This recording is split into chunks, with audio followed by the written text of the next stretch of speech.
Hello friends, எப்படி இருக்கீங்க? உங்களை மறுபடியும் பார்க்குறது ரொம்ப சந்தோஷம். அந்த கேஷ் மேனேஜ்மெண்ட் நம்ம பார்த்துட்ருக்கோம்.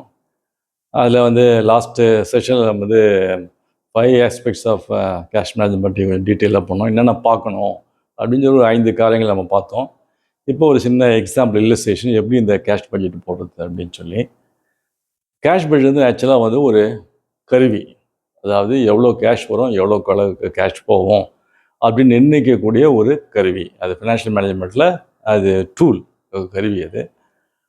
அதை இப்போ உபயோகப்படுத்தி நம்ம சரியானபடி செஞ்சால் எவ்வளோ கேஷு, எப்போ கேஷ் அதிகமாக சர்ப்ளஸ் ஆகும், எப்போ கேஷு குறையும், எப்போ அந்த கேஷ் குறையத்தில் நம்ம சமாளிக்கணும், எங்கெங்கே லைன் ஆஃப் கிரெடிட் இருக்குது அப்படின்னு சொல்லிட்டு நம்ம முன்னாடியே பிளான் பண்ணோம். ஏற்கனவே நான் சொல்லியிருக்கேன், கேஷ் ஷார்ட்டேஜ் வர்றதுனால நிறைய பிஸ்னஸ் படுத்துருக்கு.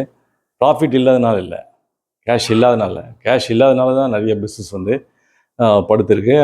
ப்ராஃபிட் இல்லாதனால ப்ராஃபிட்டான காரியம் தான், ஆனால் கேஷ் இல்லை. ஸோ இன் டைம் மெட்டீரியல் வராது, இன் டைம் வேஜஸ் பே பண்ண முடியாது, அப்படியே க்ரிப் ஆகிடும். அப்போ அது மாதிரி வரும்போது மக்கள் என்ன பண்ணுவாங்க, ரொம்ப கஷ்டப்படுவாங்க. அப்புறம் சமாளித்து ரொம்ப கஷ்டம். அதனால் எப்போவுமே இந்த கேஷ் மேனேஜ்மெண்ட் ரொம்ப இம்பார்ட்டண்ட் பிஸ்னஸில். இல்லைன்னா நமக்கு ரொம்ப கஷ்டமாக நெருக்கடி ஆகிடும். அப்புறம் பிஸ்னஸே சம்பித்து போயிடும். அப்புறம் தொடர்ச்சியாக ஆக்டிவிட்டி நம்ம செய்ய முடியாது, சேல்ஸ் பண்ண முடியாது, பர்ச்சேஸ் பண்ண முடியாது, எக்ஸெட்ரா. இந்த மாதிரி நிறைய இருக்குது.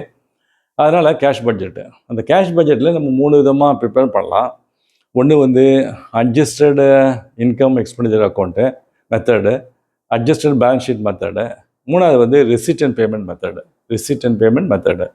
இந்த ஃபஸ்ட்டு 2 இருக்குது இல்லையா, adjusted income expenditure method, adjusted balance sheet method அவ்வளோ பாப்புலர் இல்லை. ரெண்டாவது இது கொஞ்சம் கஷ்டமான காரியம் கூட. ஆனால் இந்த மூணாவது ரிசீட் அண்ட் பேமெண்ட், வரவு கொள்முதல் செய்கிற காரியங்கள் இருக்குல்ல, அதில் வச்சு நம்ம ஒரு மெத்தட் இருக்குது. அந்த மெத்தட் தான் நம்ம பார்க்க போகிறோம். அந்த மெத்தட் ரொம்ப ஈஸி, யார் வேணால் புரிஞ்சிக்கலாம். அது ரொம்ப ஈஸியான ஒரு காரியம். அதனால் நீங்கள் அந்த மெத்தட் தான் நம்ம இங்கே பார்க்க போகிறோம். முக்கியமாக அதில் பார்த்திங்கன்னா வரவு செலவு இல்லை, பேமெண்ட்ஸ் கொள்முதல், எல்லா இன்கம் எக்ஸ்பெண்டிச்சர் கிடையாது. இது வரவு செலவு கிடையாது. இது மொத்த கேஷ் சம்மந்தப்பட்ட மொத்த வரவுகள், கேஷ் சம்மந்தப்பட்ட மொத்த செலவுகளை மொத்த பட்வாடா செய்கிற காரியம், கொள்முதல் செய்கிற காரியங்கள் உண்டு. இதில் பார்த்திங்கன்னா 2 விதமான டைப் இருக்குது. அந்த 2மே இதில் வரும். புரியுங்களா? சப்போஸ் சேலரி பேமெண்ட் பண்ணால் ரெவன்யூன்னு பேர், எனக்கு லாப சம்மந்தமான கணக்கு. சேலரி கொடுத்தீங்கன்னாக்கா பேமெண்ட்டு ரெவன்யூ வரும், ஒரு கேட்டகரி இங்கிலீஷில். அதே நீங்கள் லோனுக்கு இஎம்ஐ கட்டிங்களா, அது கேபிட்டல். ஓகேவா? சேல்ஸ் விற்று பணம் வந்தது ரெவன்யூ. ஆனால் பேங்கில் லோன் வாங்கி உள்ளே வர பணம் வந்ததுன்னா அது கேபிட்டல். புரியுதா உங்களுக்கு? அதனால் 2 சேர்ந்து இதில் வரும் கேஷ் பட்ஜெட்டில். அதனால் ஒன்று மட்டும் வரவு செலவு கணக்கு கிடையாது. மொத்த கேஷ் சம்மந்தப்பட்ட மொத்த டிரான்சாக்ஷன்ஸ், எவ்வளோ உள்ளே வருது, எவ்வளோ வெளியில் போகுது, எவ்வளோ cash inflows, cash outflows, அப்போ நமக்கு எவ்வளோ கேஷ் தேவைப்படுது அப்படின்னு சொல்லி நிர்ணயம் பண்ணோம். நான் லாஸ்ட் செஷனில் ஒரு 5 காரியங்கள் சொல்லியிருக்கேன். அதை நீங்கள் கேர்ஃபுல்லாக பார்த்தீங்கன்னா இது ரொம்ப உங்களுக்கு ஈஸியாக இருக்கும். இப்போ கூட ஒரு சின்ன எக்ஸாம்பிள், அந்த எக்ஸாம்பிள் ஏற்கனவே போட்டிருக்கேன், எக்ஸ்பிளைன் பண்ணுறேன், நீங்கள் பாருங்கள். ரொம்ப ஈஸி தான், அதில் ஒன்றும் இப்போ கேஷில் நீங்கள் அதாவது அடிக்கடி வேரியன்ஸ், அடிக்கடி வித்தியாசம் வருது இந்த கேஷில் மாறுதுனாக்கா நீங்கள் அட்லீஸ்ட்டு ஒரு 2 மாதத்துக்கு ஒரு தடவை போடணும். யூஸ்வலாக வருஷத்துக்கு ஒரு தடவை போடுவாங்க, 6 மாதத்துக்கு ஒரு தடவை போடுவாங்க இந்த கேஷ் பட்ஜெட்டு. ஒரு அடிக்கடி வித்தியாசம் வருது, வேரியன்ஸ் வருது, வேறுபாடு வருதுன்னா, கேஷில் மாற்றி வருது, திடீர்னு எப்படி போகுதுன்னு தெரியல சார் அப்படின்னா, நீங்கள் கேஷ் பட்ஜெட்டை அட்லீஸ்ட் ஈவன் 10 நாள் ஒரு கூட போடலாம். ஓகே? ஸோ இது கேஷ் பட்ஜெட்டை பற்றி ஒரு சின்ன அறிமுகம். இப்போ இந்த எக்ஸாம்பிள் பார்ப்போம். இந்த எக்ஸாம்பிள் என்ன போட்டிருக்கு அப்படின்னு சொல்லி. இந்த எக்ஸாம்பிள் கம்பெனியில் பார்த்தீங்கன்னாக்கா 3 இது கொடுத்துருக்காங்க ஸ்டேட்மெண்ட்டு. அதில் பார்த்தீங்கன்னாக்கா ஃபெப்ரவரி மாதம், மார்ச், ஏப்ரல், மே, ஜூன் 5 மாதம் கொடுத்துருக்காங்க. டீட்டெயில்ஸ் நம்ம எடுத்துகிறோம். இந்த டீட்டெயில்ஸ் பார்த்தீங்கன்னாக்கா 5 மாதத்துடைய சேல்ஸு, 5 மாதத்துடைய கச்சா பொருள் மெட்டீரியல் வாங்குகிற விஷயங்கள், அப்புறம் வேஜஸ் கொடுக்குற காரியங்கள், அப்புறம் இதர செலவுகள், அதான் ஓவர் ஹெட்ஸ்னு பேர், இதர செலவுகள். இந்த மாதம் February, March, April, May, June, இந்த 5 மாதத்துக்கு நமக்கு இது கொடுத்துருக்காங்க. ஓகே? இது 5 மாதம் ரொம்ப சிம்பிள். இதில் ஒன்றும் நீங்கள் பெருசாக இது பண்ணவில்லை. நீங்கள் சரியாக கணிக்கணும். அப்போ தான் உங்களுக்கு கரெக்டாக எனக்கு கேஷ் டெஃபிசிட் எவ்வளோ வருது. ஏன்னா கேஷ் சர்க்குலரோட கேஷ் டெஃபிசிட் தான் முக்கியம். கேஷ் பற்றாக்குறை இருந்தது தான் முக்கியம். கேஷ் சர்ப்ளஸ் வந்து எங்கன்னா எப்படி பேங்க்கில் போட்டுக்கலாம், எக்ஸ்ட்ரா போட்டுக்கலாம், அது பிரச்சனை இல்லை. கேஷ் குறைகிற சமையல் தான் நீங்கள் வந்து பக்காவாக பார்க்கணும். எனக்கு அங்கே தான் உங்களுக்கு பிரச்சனையே ஸ்டார்ட் ஆகும். முன்னே சொல்லிட்டேன், கேஷ் டெபிசிட், கேஷ் சர்ப்ளஸ் வரைக்கும் பிரச்சனை இல்லை. கேஷ் குறைய சம்பளம் தான் நீங்கள் எப்படி சமாளிக்க. அப்போ லைன் ஆஃப் கிரெடிட் நான் ஏற்கனவே சொன்னேன், முன்னே பேசியிருக்கேன். லைன் ஆஃப் கிரெடிட் எப்படி வந்து யார் ரெடிமேட் சோர்ஸ் எங்கே அவைலபிள் இம்மிடியட்டாக வாங்குற அளவுக்கு வச்சுக்கணும். நீங்கள் ரெடிமேடாக லிமிட், பேங்க்கில் ஒரு லிமிட்டோ ஒரு ஃப்ரெண்ட்ஸுக்கிட்டையோ இம்மிடியட்டாக வரணும்.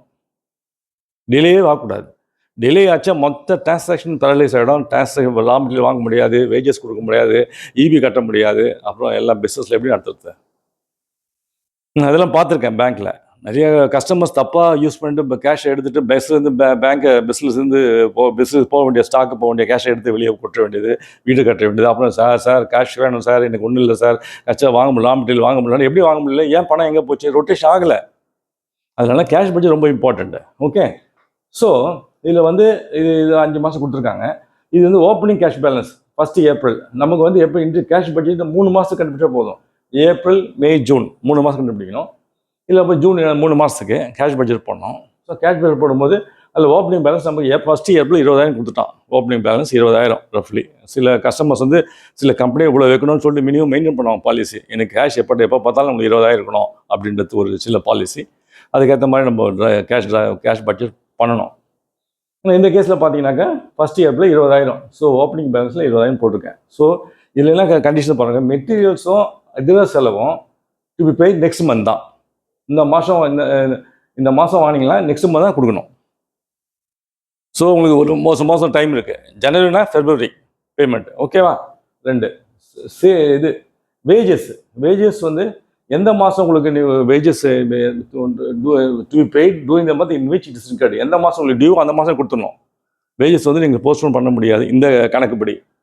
3வது சேல்ஸ் ரெவன்யூஸ் எப்போ வரும்? ஃபஸ்ட்டு சேல்ஸ் மாதம் ஒரு மாதம்னாக்கா 50% நெக்ஸ்ட் மந்த் வரும். ஸோ ஃபஸ்ட்டு மாதம் சேல்ஸ் நடக்குது, செகண்ட் மாதம் 50% வந்துடும், 3ஆம் மாதம் இயரை 50% வந்துடும். ஸோ ஃபஸ்ட்டு எந்த மாதம் விற்கிறீங்களோ அந்த மாதம் சேல்ஸ் கேஷ் வராது. 50% பாதி வந்து அடுத்த மாதம் வரும், அதுக்கு பாதி அடுத்த மாதம் வரும். புரியுதா எங்களுக்கு? So 50% next month. Okay, suppose இப்போ ஃபெப்ரவரி வச்சிங்களேன், ஃபெப்ரவரி மாதம் சேல்ஸ் பண்ணிக்கிங்க, மார்ச்சில் தான் 50% வரும், ஏப்ரலில் 50% அதுக்கடுத்த மாதம். ஸோ 2வது மாதம் 3வது மாதம், 2வது மாதம் 3வது மாதம். ஓகே, அப்புறம் வந்து 5% ஆஃப் சேல்ஸ் கமிஷன். சேல்ஸ் மேலே வரும். சேல்ஸ் இவ்வளோ விற்றனா அவ்வளோ sales commission 5% within the month following actuals. எந்த மாதம் சேல்ஸ் பண்ணோம் அந்த மாதத்துக்கு அடுத்த மாதமே 5% சேல்ஸ் கமிஷன் நீங்கள் கொடுத்துடணும். அது பேமெண்ட். ஓகேவா? தென் அதுக்கடுத்து டிவிடெண்ட் கொடுக்குறாரு. டிவிடெண்ட் இன்வெஸ்டர்ஸை பணம் போட்டிருப்பாங்கல்ல, அவனுக்கு வந்து இது கொடுக்கணும், லாபத்தில் பங்கு வேணும், டிவிடெண்ட்டு. அதுக்கு பேர் டிவிடெண்ட்டு. லாபத்தில் பங்கு பேர் டிவிடெண்ட்டு. அந்த டிவிடெண்ட் வந்து 30,000 1 மே அன்னைக்கு கொடுத்துடணும். 1 மே அன்னைக்கு டிவிடெண்ட் கொடுத்துடணும். ஸோ அவங்க அக்கௌண்ட்லலாம் வர வச்சிடும். நீங்கள் ஷேர் வச்சுன்னு தெரியும் உங்களுக்கு. ஷேரில் கணக்கில் வந்து அக்கௌண்ட்டு, ஸ்டேட் பேங்க் இதெல்லாம் பார்த்தீங்கன்னா பணம் டிவிடெண்ட் வந்து வருஷத்துக்கு 1 முறை டிக்ளேர் பண்ணுவான், வருஷத்துக்கு 2 முறை டிக்ளேர் பண்ணுவான், 3 முறையும் பண்ணலாம். அதுக்கு கம்பெனியை பொறுத்து இருக்குது. அதுக்கு அடுத்தது ஷேர் கால் மணினா 2,75,000 due on 1 April 1 June. Share call மணினா இந்த இன்வெஸ்டர்ஸ் வந்து உங்கள் மேலே முதலீடு இடுவாங்க. கம்பெனி, கார்பரேட் கம்பெனிஸ்க்கு பார்த்தீங்கன்னாக்கா முதலீடு இருப்போம். ஷேர் சப்ஸ்கிரைப் பண்ணுவான். ஐபிஓ இஷ்யூ வரும், இஷ்யூ வந்து அதுக்கு சப்ஸ்கிரைப் பண்ணுவோம். அதில் வந்து ஃபஸ்ட்டு கால், செகண்ட் கால்னு இருக்கும். ஸோ அது மாதிரி இப்போ கடைசியில் லாஸ்ட் கால்னு வரும். அது மாதிரி இதில் வந்து ஷேர் கால் மணி வந்து இன்வெஸ்டர்ஸ் முதலீடு செய்கிறவன் 25,000 முதல்ல 1 ஏப்ரல், அடுத்த 25,000 1 ஜூன். ரெண்டும் நமக்கு வரவு. அவனுக்கு கொடுக்கணும், நமக்கு முதலீடு செய்யலாம். ஸோ பேங்க் கம்பெனிக்கு அது வரவு, ரெசிப்ட். ஸோ அதனால் பேஷ் பட்ஜெட்டில் receipt and payment. Okay, 2 cash inflow, cash outflow. ஓகேவா? தென் அதுக்கடுத்தது பிளான்ட் அண்ட் மிஷினரி 10,000 ரூபாய் வந்து இன்ஸ்டால் பண்ணிட்டாங்க ஜனவரி மாதம். ஆனால் பேமெண்ட் வந்து ஒன்லி இந்த மந்த் ஆஃப் ஜூன். இதுதான் கண்டிஷனுங்க. இப்போ கேஷ் பட்ஜெட் போடணும். Cash budget. ஓகே, ஸோ இது எடுத்து பார்த்தீங்கன்னாக்கா ஏப்ரல் மாதம் ரெசிப்ட்டு ஓப்பனிங் பேலன்ஸ் 20,000 போட்டாச்சு. ஃபஸ்ட் ஸ்டார்டிங் எப்படின்னா லாஸ்ட் பேலன்ஸ் க்ளோசிங் பேலன்ஸ் வந்து நெக்ஸ்ட் மந்த்லேயே ஓப்பனிங் பேலன்ஸ். ஏற்கனவே லாஸ்ட் டைம் சொல்லியிருக்கேன், லாஸ்ட் வீடியோவில் பார்த்துங்க, ஈஸியாக இருக்கும். தென் ஃபெப்ரவரி சேல்ஸு. இப்போ பார்த்தீங்கன்னாக்கா ஃபெப்ரவரி மாதம் 56,000 சேல்ஸு. ஸோ இதுக்கு வந்து நமக்கு எப்போது வரும்? ஏப்ரல், மே, ஜூன் தான் நம்ம கணக்கு. இப்போ பட்ஜெட் போட போகிறோம். நம்ம வேறு எந்த பட்ஜெட்டும் போடல. ஸோ ஃபெப்ரவரி மாதத்தில் 50% நெக்ஸ்ட் மந்த் வரும் மார்ச்சுக்கு நமக்கு இல்லை, நமக்கு வந்து ஏப்ரல். ஸோ இந்த 50% ஏப்ரலில் நமக்கு 3வது மாதம் ஏப்ரலில் வரும் 28,000. கரெக்டாக இல்லையா? 56/2 ஒரு 28 ஆல்ரெடி மார்ச் மாதம் வந்தாச்சு. அனதர் 28 எப்போ தான் நான் சொன்னேன், நெக்ஸ்ட் மந்த் ஃபாலோயிங் மந்த். ஓகேவா? ஸோ அதுமாதிரி பார்த்தீங்கன்னாக்கா இதில் 28,000 மார்ச் வந்தாச்சு, அது கணக்கில் வராது. நெக்ஸ்ட்டு 28,000 ஏப்ரல் மாதம் போட்டாச்சா? ஓகே, ஒன் சாஸ் இஸ் ஓவர். அதுக்கு மார்ச் சேல்ஸ், மார்ச் எவ்வளோ சேல்ஸ் வருது? மார்ச்சில் சேல்ஸ் பார்த்தீங்கன்னாக்கா இது ஒரு 64,000. 64,000னா இப்போ பார்த்தீங்கன்னாக்கா உங்களுக்கு மார்ச், ஏப்ரல் மேலே வரும். ஏப்ரலில் 32,000, மேலே 32,000, இங்கே 32, இங்கே 32. ஓகேவா? இது ரெசிப்ட். ஸோ இது ஈஸி. ஸோ இங்கே 32, இங்கே 32. ஓகே, அதுக்கு அடுத்தது பார்த்தீங்கன்னாக்கா, ஸோ ஆக்சுவலாக பார்த்தீங்கன்னாக்கா இங்கே அப்படியே வசதி ஒன்று போட்டு வந்துடலாம், ஈஸி. ஸோ ஏப்ரல் மாதம், இப்போ ஏப்ரல் மாதம் சேல்ஸ் வந்து மே வரும், ஜூன் வரும். ஸோ 40, 40, 40, 40 முடிஞ்சதா? ஓகேவா? Then okay. தென் மேயில் வந்து 84. இப்போ ஜூனில் தான் வரும். ஜூனில் எவ்வளோ? 42. ஸோ ஜூனில் 42. ஓகே, ஜூனில் வந்து எப்போ வரும்? ஜூலை ஆகஸ்ட் வரும். நமக்கு வேண்டியது 3, ஏப்ரல் மே ஜூன் தான். அதில் ஜூன் சேல் நம்ம எந்த விதத்தில் பாதிப்பு இல்லை. ஓகேவா? ஸோ திஸ் இஸ் ரெசிப்ட், இது வரவு. ஓகே, முடிஞ்சது. இது கிளியர், ஒன்றும் ப்ராப்ளம் இல்லையா? ஈஸியாக போடலாம்ல, என்ன போட்டு காட்டணுமா? ஸோ ஈஸியாக போடலாம், ஒன்றும் பிரச்சனை இல்லை. ஸோ அதுக்கு அடுத்தது, ஸோ இது ரெசிப்ட் சைட் நம்ம எடுத்துருக்கோம். கேஷ் பட்ஜெட்டு ரெசிப்ட் சைடில் இவ்வளவு. அதுக்கு அடுத்தது ஷேர் கால் மணி. வேறு என்ன ரெசிப்ட் இருக்குது? இதெல்லாம் பேமெண்ட்டு. இது பேமெண்ட் சமாச்சாரம், இது பேமெண்ட்டு, இதுவும் பேமெண்ட்டு, இதுவும் பேமெண்ட்டு. வரவு இது மட்டும் தான் வரவு. கரெக்டாக இல்லையா? ரெசிப்ட் இது மட்டும் தான் ரெசிப்ட். ஸோ எப்போ வந்து 25,000 first instalment, 25,000 first April. So 25,000 வந்துச்சா? Right, okay. தென் அதுக்கடுத்து ஃபஸ்ட்டு ஜூன் 25,000 வந்துச்சு. ஓகே, ஸோ ரெசிப்ட் சைஸ் ஃபுல்லாக ஓவர். ஸோ இங்கே டோட்டல் பண்ணிங்கனாக்கா மொத்த ரெசிப்ட் 1,05,000 இதோடு வச்சுக்குவோம். அது ஒர்க் பண்ணி வருவோம். ஸோ இது மட்டும் ஒரு ரெசிப்ட் வந்தாச்சு, ஏ. ஓகே, ஸோ பேமெண்ட் பார்க்கணும். Payment materials and overage to be paid next month. அந்த மாதமே இல்லை, எந்த மாதம் நீங்கள் சரக்கு வாங்குறீங்களோ அந்த மாதம் பேமெண்ட் அவசியம் இல்லை, அது நெக்ஸ்ட் மந்த் கொடுத்தா போதும். அதே மாதிரி இதர செலவுகள் அடுத்த மாதம், இந்த மாதம் இன்கர் பண்ணாங்களோ அடுத்த மாதம் கொடுத்தா போதும். ஸோ மெட்டீரியல்ஸ் இப்போ எடுத்து பாருங்கள். மெட்டீரியல்ஸு பிப்ரவரி மாதம், மார்ச், நமக்கு ஏப்ரலாம் கணக்கு. ஸோ மார்ச் 50,000 இங்கே வந்துடுது. ஏன்னா ஏப்ரல் மாதம் கட்டணும், ஆனால் ஏப்ரல் மாதம் கட்டணும். தென் ஏப்ரல், மே மாதம். ஓகே, மே ஜூனில் வரும், ஜூலை வரும். நமக்கு ஜூலை இப்போ கணக்கு இல்லை, நமக்கு ஏப்ரல் மே ஜூன் தான் 3 மாதம் கணக்கு. ரைட்டாக? இது புரிஞ்சுதா? ஸோ மெட்டீரியல்ஸில் பார்த்தீங்கன்னாக்கா பிப்ரவரி மாதம் வராது, மார்ச் வர, ஏப்ரல்னா மே, ஏப்ரல் வந்து மேல வரும். மார்ச் வந்து இருக்கு, மார்ச் வந்து 50,000 இங்கே வரும். தென் ஏப்ரல் மேல வரும், மே ஜூனில் வரும், ஓவர். ஓகே, தென் அதுக்கு அடுத்தது ஓவர்ஹெட்ஸ் இதே மாதிரி நெக்ஸ்ட் மந்த்து. மெட்டீரியல் மாதிரி நெக்ஸ்ட் மந்த்து. ஸோ நம்ம இது மார்ச் எடுத்துனாக்கா ஏப்ரலில் வரும், ஏப்ரல் மேல வரும், மே ஜூனில் வரும். ஸோ 3 மாதம் ஓவர். ஓகே, வேஜஸ் என்ன சொல்லுவேன்? கண்டிஷன்ஸு வேஜஸ் அந்த மாதமே கட்டிடணும். ஸோ வேஜஸ் எவ்வளோ வருது? ஏப்ரல் மே ஜூன் 2,400 அந்தந்த மாதம் கொடுத்துடணும். 13,000, 14,000. ஸோ வேஜஸ் பார்த்தீங்கன்னாக்கா 2,400, 13,000, 14,000 அந்தந்த மாதத்துக்கு அப்படியே கொடுத்துடணும். அதனால் இந்த 3 கணக்கு வரும். ஏப்ரல் மே ஜூன் இதில் வருதா பாருங்கள், ஏப்ரல் மே ஜூன். ஓகேவா? Then sales commission 5%. So sales வந்து எப்போது? Next month. ஸோ இந்த மாதம் நமக்கு வேண்டியது April. So March sales commission எப்போ கொடுக்கணும்? ஏப்ரலில் சேல்ஸ் கமிஷன், ஏப்ரலுடைய சேல்ஸுக்கு கமிஷன் மேலுடைய சேல்ஸுக்கு கமிஷன் ஜூன், அப்படியே ஒன்றா செலுத்தும். ஸோ இது பார்த்தீங்கன்னாக்கா சேல்ஸு. ஸோ இது வந்து நம்ம ஏப்ரல் எடுக்கிறோம். ஸோ ஏப்ரல் நமக்கு இப்போது ஏப்ரலுக்கு 5%. ஸோ இதில் வராது நமக்கு. ஸோ இதுதான் எடுக்கணும். ஸோ மேக்கு மார்ச்சுக்கு ஏப்ரலில் வரும், ஏப்ரல். ஓகேவா? இப்போ 5% எவ்வளோ வருது? 64,000 இன்ட்டு 5%, 3200. ஓகே, தென் 5% ஏப்ரல் எப்போ வரும்? மேல, நெக்ஸ்ட் மந்த்து 4000. ரொம்ப சிம்பிள், 4000. நெக்ஸ்ட்டு மே 5%, 4200 ஜூனில். ஜூன் எப்போ வரும்? ஜூலை. ஸோ நமக்கு வராது, நமக்கு வந்து 3 தான் இப்போ, ஏப்ரல், மே, ஜூன். ஸோ போட்டாச்சா? ஸோ இது முக்கியமாக பேமெண்ட்ஸ் எல்லாம் ஃபுல்லாக போட்டுச்சு. ஸோ இதில் எது பாக்கி? சேல்ஸ் கமிஷன் போட்டோம், இதுவும் போட்டோம், இதுவும் இன்னும் போடல.